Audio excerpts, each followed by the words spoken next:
өнерлеріміздің бірі.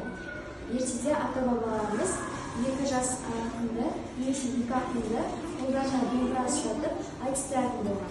Осы арқылы қоғамдағы мәселелерді олар тез әрі оңай шешіп отырады. Әскерлерін қалайсыңдар ма, білесіңдер ме?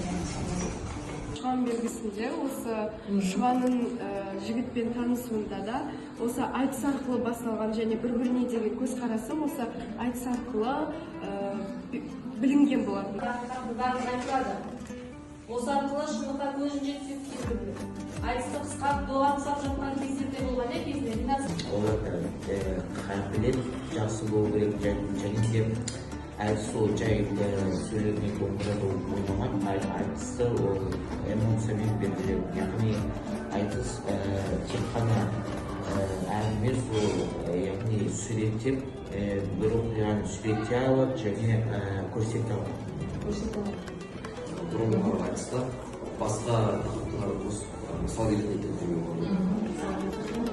негізі естуім бойынша Сүйінбайдың қатаған айтысы 2 күннен астам уақыт бойы өткен деседі.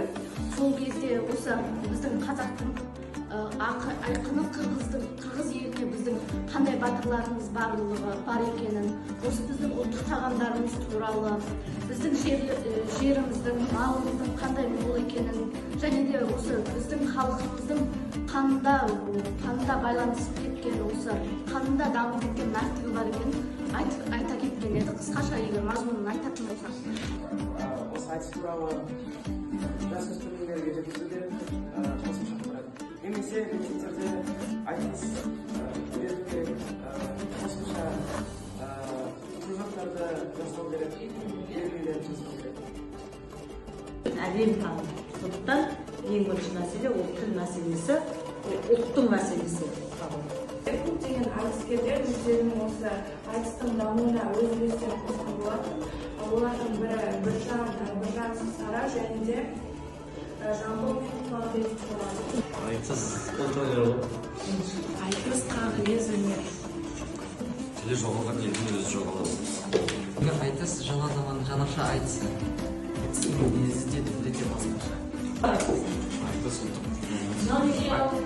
Айтыс қазақ елінің байлығы. Айтыс қазақтың өткір құралы. Айтыс қазақ халқының құндылығы. Айтыс еліміздің болашағы. Айтысы дәрттей. Айтыс бізге жеткен аманаттық әрекет. Рухани өмірінде айтысын билейді. Айтыс мен үшін мақтаныш, айтыс халық үшін мақтаныш.